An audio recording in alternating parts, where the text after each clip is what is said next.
इब्तिदा है रब्बुल जलाल के बाबरकत नाम से जो दिलों के भेद खूब जानता है। अस्सलाम वालेकुम। कतर में फीफा वर्ल्ड कप की इफ्तिताही तकरीब का आगाज़ तिलावत कुरान मजीद से किया गया। तिलावत का आगाज़ एक माजूर बच्चे से करवाया गया और बहुत ही उम्दा आयात का इंतखाब किया गया जिनमें तौहीद और मसावात का खसूसी बहस था। कतर बाजी ले गया और मुसलसल हैरान कर रहा है।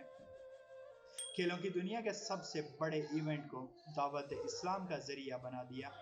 आने वाले तमाम शायकीन के लिए बेहतरीन अतर के साथ सौगाती मेवे एक पोटली, दुनिया भर से सैकड़ों उलमा इकराम और स्कॉलर्स मंगवाए गए हैं जो कि मुख्तलिफ ज़बानों में तबलीग का फरीज़ा सर अंजाम देंगे।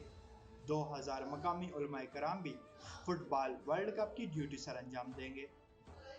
मुल्क भर की मसाजिद के मौज़िन तब्दील करके दिलकश आवाज़ों वाले मौज़िन मुकर्रर कर दिए गए हैं। तमाम मसाजिद को इस्लामी म्यूजियम तर्ज पर पेश किया जाएगा जहां किसी भी वक्त कोई भी आकर मालूमात ले सकेगा। मुल्क भर में कुरानी आयात, अहादीस और तारीख़ इस्लाम को नुमायां करके फ्लैक्स और बिलबोर्ड्स लगाए गए हैं।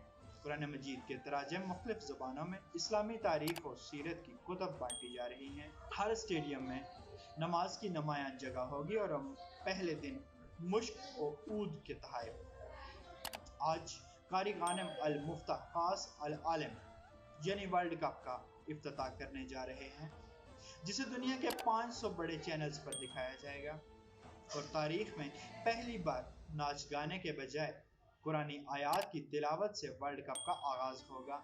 इस वक्त जब यूरोप के अक्सर लोग LGBT तहरीक की सरगर्मियों पर कतर में पाबंदी आयद किए जाने पर उनके हकूक की बात कर रहे हैं, वहीं कतर ने एक माजूर कारी से इफ्तिताह करवाकर दुनिया भर के माजूर अफराद के हौसले बुलंद करके अपनी तरजीहात की वजाहत कर दी है। अल्लाह पाक इस्लाम का बोल बाला फरमाए।